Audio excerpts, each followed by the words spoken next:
మా ఈరోజు క్లాస్ వచ్చేసి పంజాబీ డ్రెస్ టాప్ అనమాట. కొలతలు చూడండి, ఈ 3 కొలతలు ఉంటే చాలు డ్రెస్ స్టిచ్చింగ్ చేయడానికి. మిగతా నడుము, హిప్, కట్స్కి ఎలా వస్తుందనే చూద్దాం, సరేనా? ఏమేం కావాలి? పొడవు 42 ఇంచీలు ఉంది, చెస్ట్ లూజ్ 36 ఇంచీలు ఉంది, షోల్డరు 14 ఇంచులు ఉంది, సరేనా? ఈ సైజ్ వాళ్ళకి ఎలా కట్ చేసుకోవాలి, ఎలా మార్కింగ్ చేసుకోవాలో చూద్దాము. ఫస్ట్ వచ్చేసి దీనికి క్లాత్ వచ్చేసి మనం హ్యాండ్స్ షార్ట్ హ్యాండ్స్ పెట్టుకుంటే 2 మీటర్స్ క్లాత్ సరిపోతుంది. ఎల్బో హ్యాండ్ కావాలంటే 2.25 కావాలి, అలా కాకుండా 3/4 కావాలంటే 2.5 కావాలి, సరేనా? సైజుని బట్టి క్లాత్ అనేది కావాల్సి వస్తుంది. సరే, ఇప్పుడు ఈ అమ్మాయికి నేను ఇక్కడ ఫుల్ హ్యాండ్స్ పెడుతున్నాను. ఫుల్ హ్యాండ్స్ కావాలంటే 2.5 మీటర్ కావాలి, సరేనా? పెద్ద పన్నా క్లాత్ అయితే 2.5 కావాలి, చిన్న పన్నా అయితే 2.5 కూడా సరిపోదు, సరేనా? 3 మీటర్లు కావాలి ఫుల్గా కావాలంటే హ్యాండ్స్. ఇక్కడ చూడండి, మార్కింగ్ చూపిస్తాను. ఫస్ట్ పొడవు ఎంత ఉంది? ఇక్కడ నాకు బోర్డులో సరిపోవట్లేదు కాబట్టి 42 ఇంచెస్ ఉంది కదా, 42 ప్లస్ 2 ఇంచెస్ యాడ్ చేసుకోవాలి. మీకు ఎంతైతే పొడవు కావాలో దానికి 2 ఇంచీలు యాడ్ చేసుకోవాలి. అప్పుడు ఎంత వస్తుంది? 44 ఇంచెస్ పొడవు అనేది తీసుకోవాలి. ఇక్కడ నాకు బోర్డులో సరిపోవట్లేదు కాబట్టి నేను చిన్నదిగా పెడుతున్నాను, సరేనా? 25 ఇంచెస్ వస్తుంది. క్లాత్లో అయితే 44 తీసుకోవాల్సిందే. ఇట్లా పొడవు మార్కింగ్ చేసేసుకోండి ఫస్ట్. తర్వాత షోల్డర్ ఎంత వచ్చింది? 14 డివైడెడ్ బై 2 ఎంత వస్తుంది? 7 ఇంచెస్. నేను ఇక్కడ బోట్ నెక్ పెడుతున్నాను కాబట్టి మొత్తం షోల్డర్ తీసేసుకుంటున్నాను. లేదు కొంచెం మాకు డీప్ నెక్ కావాలి అనుకున్నారు అనుకోండి, షోల్డర్లో చూడండి, డివైడెడ్ బై 7 చేస్తే ఎంత వచ్చింది? డివైడెడ్ బై 2 చేస్తే 7 వచ్చింది కదా, దాన్ని 7కి -1 చేసేసి పెట్టుకోండి, 6. అర్థమైందా? లేదు 16 ఇంచీలు వచ్చింది, డివైడెడ్ బై 2 చేస్తే ఎంత వచ్చింది? -1 ఇట్లా పెట్టుకోవాలి డ్రెస్సుల్లో, అర్థమైందా? ఈ 7 ఇంచెస్ పెట్టేసుకొని దానిలోనే నెక్ లూజ్, షోల్డర్ మార్కింగ్ చేసుకోవాలి. 7 ఇంచెస్ తీసేసుకున్నారు, అప్పుడు ఏం చేస్తారు? 4 ఇంచెస్ షోల్డర్ పెట్టుకొని 3 ఇంచెస్ నెక్ లూజ్ అలా పెట్టుకోవాలి. మనకి బ్లౌజుల్లో 3 ఇంచెసే కదా షోల్డర్ వస్తుంది, కానీ డ్రెస్లో పెరుగుతుంది షోల్డర్, అర్థమైందా? సరే, ఇక్కడ చూడండి, 14 ఇంచులు డివైడెడ్ బై 2 చేస్తే 7 వచ్చింది కదా, ఈ 7ని ఇక్కడ హాఫ్ షోల్డర్ మార్కింగ్ చేసేసుకోవాలి.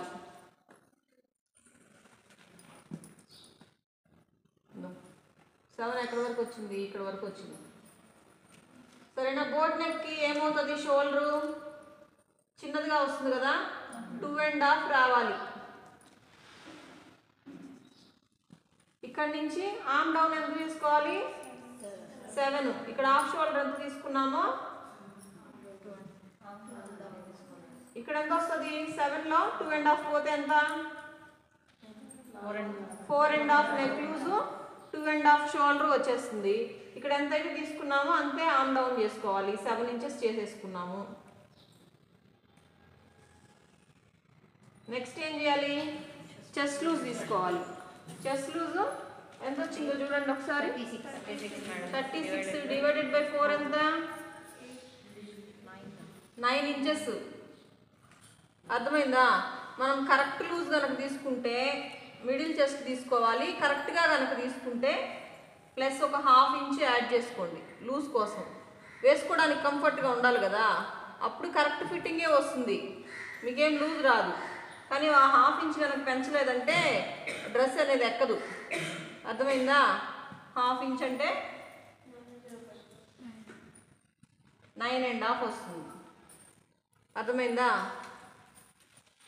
ఇక్కడ 9.5 మార్కింగ్ చేసేసుకోండి.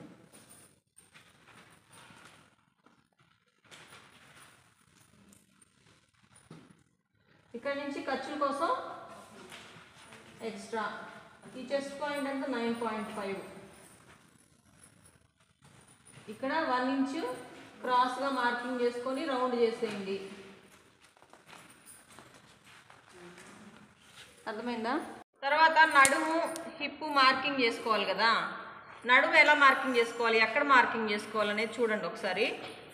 ఇక్కడ 9.5 చెస్ట్ లూజ్ పెట్టాము, ఇక్కడ ఆర్మ్ డౌన్ 7 పెట్టాము, ఇక్కడ ఎక్స్ట్రాగా మళ్ళీ 7.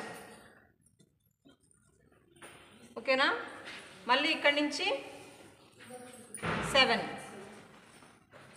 అర్థమైందా? పొడవు ఇక్కడ ఎంత అయితే తీసుకుంటామో మళ్ళీ ఇంకంత 7 తీసుకొని అక్కడ నడుము మార్కింగ్ చేయండి. ఇంకో 7 ఇంచెస్ పెట్టుకొని ఇక్కడ హిప్ మార్కింగ్ చేయండి. హిప్ మార్కింగ్ చేసిన దగ్గరే కట్స్ వస్తాయి. అర్థమైందా? మనకి ఇక్కడ కింద పొడవు ఎక్కువ లేదు కాబట్టి బోర్డు మీద పొడవు రాలేదు, లేదంటే ఇంకా డ్రెస్ పొడవు వస్తుంది కదా. 25 ఇంచెసే మనకి ఇక్కడ బోర్డులో వచ్చింది. ఇక్కడ చూడండి లూజ్ ఎలా తీసుకోవాలో చూడండి. ఇప్పుడు ఇక్కడ 9.5 తీసుకున్నాం కదా, ఇక్కడ 8.5 అంటే 1 ఇంచ్ తగ్గించేసి 8.5 మార్కింగ్ చేయండి. అర్థమైందా? ఇక్కడ ఎంత తీసుకుంటామో దానికన్నా 1 ఇంచ్ తగ్గించేసేయండి. హిప్ చూడండి, ఇక్కడ 9.5 తీసుకున్నాం కదా, ఇక్కడ 1 ఇంచ్ యాడ్ చేసుకోండి. అప్పుడు ఎంత వస్తుంది? 10.5. ఈ ఫార్ములా అందరికీ వస్తుంది, వర్తిస్తుంది. సుమారుగా దాదాపుగా చాలా వరకు కూడా సరిపోతాయి డ్రెస్సులు. చెస్ట్ లూజ్ ఉంటే చాలు, నడుము హిప్ తీసేసుకొని స్టిచ్ చేసేయచ్చు. సరేనా? ఇప్పుడు ఇక్కడ ఎక్స్ట్రాగా ఖర్చుల కోసం ఇక్కడ 10.5 మనం కొలవలా. చూడండి ఇక్కడికి వచ్చింది 10.5. ఇప్పుడు ఈ పాయింట్స్, ఈ మార్కింగ్స్ అన్నీ కలుపుకోండి.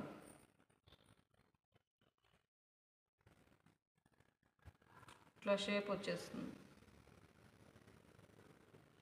తర్వాత ఈ కట్స్ పెట్టే దగ్గర ఇక్కడ మాత్రం ఎక్కువ ఖర్చులు ఉండకూడదు.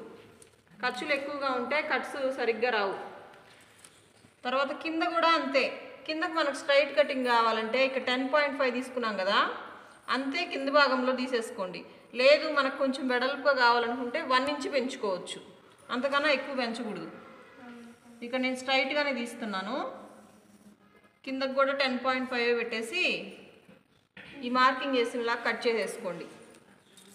సరేనా? నెక్ కావాలంటే మళ్ళీ తర్వాత మనకు బోట్ నెక్ కదా, బోట్ నెక్ ఎంత 3 లేదా 3.5 పెట్టుకుంటాం. 3.5 పెట్టుకొని మార్కింగ్ చేసేసుకొని బాక్స్ డ్రా చేసేసుకొని నెక్. ఈ నెక్ మనం బొకరం మీద అయినా కుట్టుకోవచ్చు, లేదంటే కట్ చేసేసుకొని పైపింగ్ అయినా చేసుకోవచ్చు. అర్థమైందా డ్రెస్ కటింగ్ ఎలాగో? తర్వాత హ్యాండ్స్ నార్మల్గా మనం కట్ చేసుకున్నట్టే డబుల్ ఫోల్డింగ్ వేసుకున్నామా క్లాత్ని.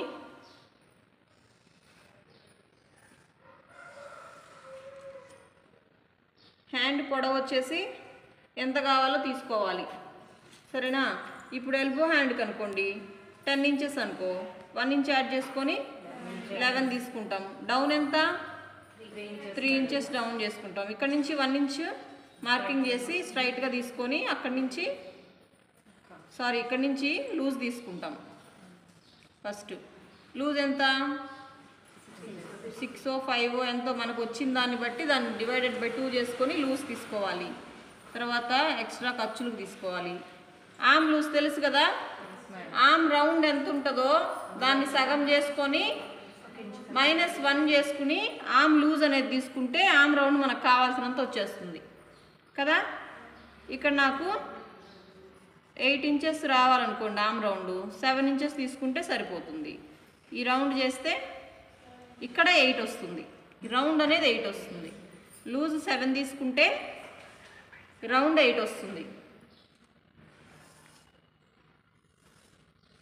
ఇది హ్యాండ్ మార్కింగ్. అర్థమైందా? కటింగ్ చూపిస్తా పదండి.